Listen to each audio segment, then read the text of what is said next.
Hombale produce ചെയ്ത് അശ്വിൻ കുമാർ സംവിധാനം ചെയ്ത് കന്നഡ ഇൻഡസ്ട്രിയിൽ നിന്ന് വന്ന ഒരു അനിമേഷൻ പടം, പാൻ ഇന്ത്യൻ അനിമേഷൻ പടമാണ് മഹാവതാർ നരസിംഹ. ആദ്യം ഇതിൻ്റെ ഒരു നെഗറ്റീവ് പറഞ്ഞുകൊണ്ട് തുടങ്ങാം. ഇതിൻ്റെ മെയിൻ കോർ സാധനം എന്ന് പറയുന്നത് അനിമേഷൻ തന്നെയാണ്. അനിമേഷൻ നമ്മളിപ്പോൾ ഒരുപാട് ഇംഗ്ലീഷ് സിനിമകൾ കണ്ടിട്ടുള്ളത് കൊണ്ടാണോ എന്ന് എനിക്ക് അറിഞ്ഞുകൂടാ, എക്സ്പ്രഷൻസ് ഒന്നും തീരെ പോരാ. കഥാപാത്രങ്ങളുടെ എക്സ്പ്രഷൻസ് കൈകാര്യം ചെയ്തിരിക്കുന്നത് പിന്നെ നമ്മൾ ഡബ്ഡ് വെർഷനിലേ കാണുന്നത്, അപ്പോൾ ലിപ്സിങ്കും കിട്ടൂലല്ലോ. അപ്പോൾ അതിൻ്റെ കൂടെ ഈ എക്സ്പ്രഷൻ ചേഞ്ച് കൂടി ആകുമ്പോഴേക്കും അത് പലയിടത്തും ഒരു അരോചകമായിട്ട് ഫീൽ ചെയ്യുന്നുണ്ട്. അതുപോലെ തന്നെ 60 FPS 90 FPS കുറേ സീനുകൾ പോകുന്നുണ്ട്. അതൊക്കെ കാണുമ്പോൾ നമുക്കൊരു വീഡിയോ ഗെയിം കാണുമ്പോഴത്തൊരു ഫീലുണ്ട്. അതുപോലെ ഫൈറ്റ് സീൻസ് വരുന്ന സമയത്ത് ഒരു റോബോട്ടിക് ഫൈറ്റ് പടപടയെ പോകുന്ന കുറേ പരിപാടികളുണ്ട്. മോർട്ടൽ കോമ്പാക്റ്റ് ഗെയിമിലൊക്കെ ഉള്ള പോലത്തെ സംഭവങ്ങൾ കുറേ ഇടത്ത് മുഴച്ചിരിക്കുന്നുണ്ടായിരുന്നു. ഇത്രയും മാറ്റി വെച്ച് കഴിഞ്ഞാൽ ഇതിൻ്റെ ബാക്കി എല്ലാ ഡിപ്പാർട്ട്മെൻറ്റും അവരുടെ മാക്സിമം ഔട്ട്പുട്ട് എഫേർട്ട് ഈ സിനിമയ്ക്ക് എടുത്തിട്ടുണ്ട്. ഫസ്റ്റ് പറയേണ്ടത് ഇതിൻ്റെ മലയാളം ഡബ്ബിംഗ് ആണ്. സാധാരണ ഒരു പുരാണ ഇതൊക്കെ കേൾക്കുമ്പോഴേക്കും വത്സ എന്നൊക്കെ പറഞ്ഞിട്ട് കുറേ നേരം കേൾക്കുമ്പോഴേക്കും നമുക്ക് ക്രിഞ്ച് അടിക്കാൻ സാധ്യത. ഇതിൽ അങ്ങനെ ഒരു സാധനമില്ല. കറക്റ്റ് മീറ്ററിൽ ഭയങ്കര ആത്മാർത്ഥമായിട്ട് പണിയെടുത്ത് ഇതിന് ഡബ്ബിങ് ചെയ്ത് വെച്ചിട്ടുണ്ട്. അതുപോലെ ഈ സിനിമകളൊക്കെ ഡബ് ചെയ്ത സമയത്ത് എഴുതി കാണിക്കുമ്പോഴൊക്കെ അതിൻ്റെ ഗ്രാമർ സ്പെല്ലിങ്ങും ചിലതൊക്കെ പിരിവിരാന്നൊക്കെ ഇരിക്കും, പ്രവരത്തരം എന്നൊക്കെ പറഞ്ഞിട്ട് കിടക്കും. അങ്ങനെയൊന്നും നോക്കാതെ എല്ലാം ഫോക്കസ് ചെയ്ത് കൃത്യമായിട്ടുള്ളൊരു ഡബ്ബിങ്. എസ്പെഷ്യലി ഇതിൽ പ്രഹ്ലാദിൻ്റെ ശബ്ദം കൊടുത്തിരിക്കുന്ന കൊച്ചിൻ്റെ ശബ്ദം ഭയങ്കര ക്യൂട്ടായിരുന്നു.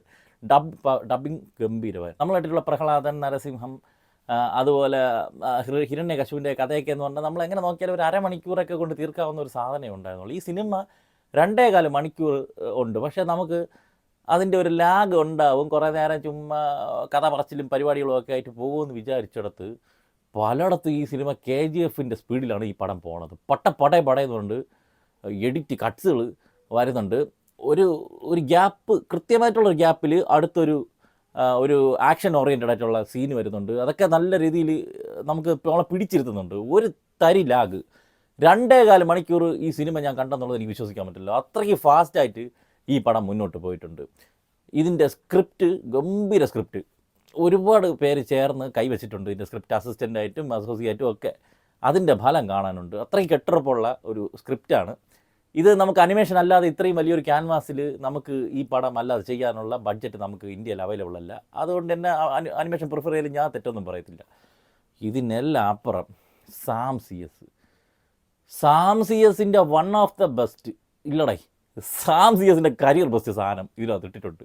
നമ്മൾ കീരവാണിയിലൊക്കെ കാണുമ്പോഴുള്ള ഒരു ലെജൻഡറി ഒരു സാധനം ഉണ്ടല്ലോടെ, ആദ്യം തന്നെ ഒട്ടനീളം ഇതിൻ്റെ സൗണ്ട് ചെയ്തു വെച്ചിരിക്കുന്നത് തിയേറ്റർ പ്രകമ്പനമാണ്. ഇതിൻ്റെ തുടക്കത്തിൽ വരാഹമൂർത്തിയുടെ അവതാരവും കാണിക്കുന്നുണ്ട് കേട്ടോ. വരാഹമൂർത്തി വരുമ്പോൾ ഉള്ള ഒരു എൻട്രിക്ക് കൊടുത്തിരിക്കുന്ന ഒരു ഇതാണെങ്കിലും ക്ലൈമാക്സ് പോർഷൻസിൽ കൊടുത്തിരിക്കുന്ന സ്കോർ ആണെങ്കിലും അതിലെല്ലാം അപ്പുറം ഈ വിഷ്ണുവും പ്രഹ്ലാദനും മീറ്റ് ചെയ്യുന്ന ഒരു സീനുണ്ട്. അവിടെ ഇയാൾ കൊടുത്തിരിക്കുന്ന സ്കോർ ഡിവൈൻ സാധനം.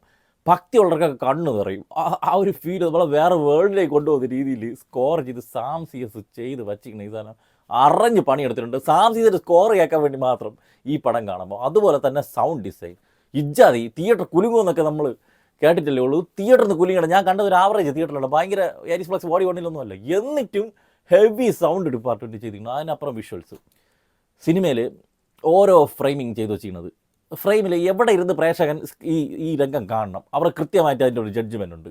അവിടെ സ്ക്രീനിനകത്ത് എന്തൊക്കെ വരണം, എന്തൊക്കെ കാര്യങ്ങൾ ആക്ടിവിറ്റീസ് കൊണ്ടുവരണം എന്നുള്ളതൊക്കെ ഡീറ്റെയിലിംഗ് ആയിട്ട് അതിൻ്റെ സ്ക്രിപ്റ്റിലാണെങ്കിലും അതിൻ്റെ ഡയറക്ഷനിലാണെങ്കിലും പക്ക പെർഫെക്റ്റ് ആയിട്ട് ഇതിനകത്ത് ചെയ്തു വെച്ചിട്ടുണ്ട്. ഞാൻ പറഞ്ഞില്ല, ഈ അനിമേഷൻ ഒന്ന് ശ്രദ്ധിച്ചിരുന്നെങ്കിൽ ഈ സിനിമ നമുക്ക് ലോകത്ത് കാഴ്ചവെച്ചിട്ട് കണ്ടാട ഇന്ത്യയിൽ നിന്നൊന്നും ഒരു അനിമേഷൻ പടം എടുത്ത് കാണിക്കാനുള്ള എല്ലാം ഉണ്ടായിരുന്നു. പക്ഷേ അനിമേഷൻ ഒരല്പം പാളിപ്പോയി.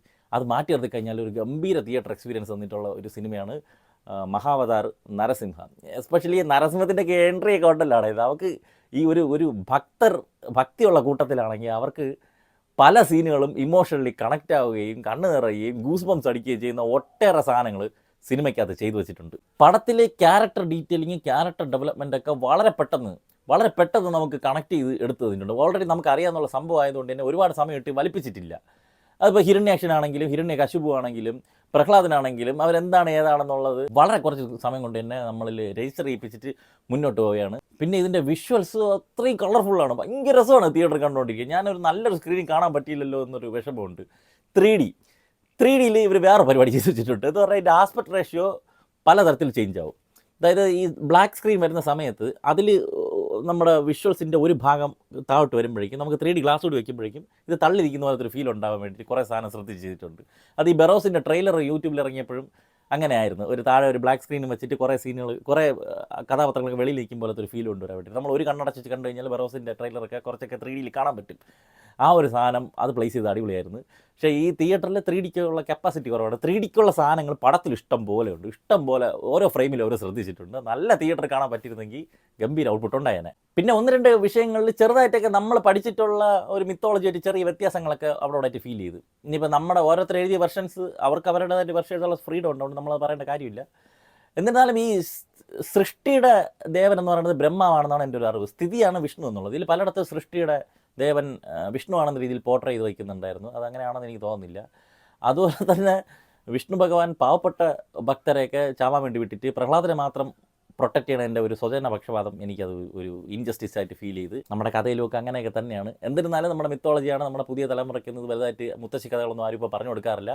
അങ്ങനെയുള്ള കുട്ടികളെ കൊണ്ട് തീർച്ചയായിട്ടും ഇത് തിയേറ്ററിൽ കൊണ്ട് കാണിക്കാം. ഇതിന് ഒരു അടുത്ത പാർട്ട് വരുന്നുണ്ട്. പരശുറാമിൻ്റെ സിനിമ വെച്ചിട്ട് ഈ പടത്തിൻ്റെ അവസാനം അനൗൺസ് ചെയ്തിട്ടുണ്ട്. ഇതിൽ നമുക്ക് മെയിനായിട്ട് ഇപ്പം കൃഷ്ണൻ, രാമൻ, അങ്ങനെ കുറച്ച് പേരെയൊക്കെ അല്ലേ ഈ ദശാവതാരങ്ങളിൽ വലിയ ഡീറ്റെയിൽ ആയിട്ട് നമ്മൾ പഠിച്ചിട്ടുള്ളൂ. ബാക്കിയുള്ള ഇവരൊക്കെ ചെറിയ ചെറിയ കഥകളൊക്കെയാണ്.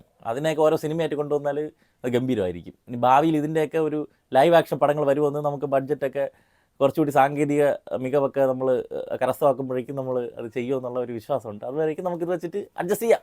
എന്തരാ വരട്ടെ.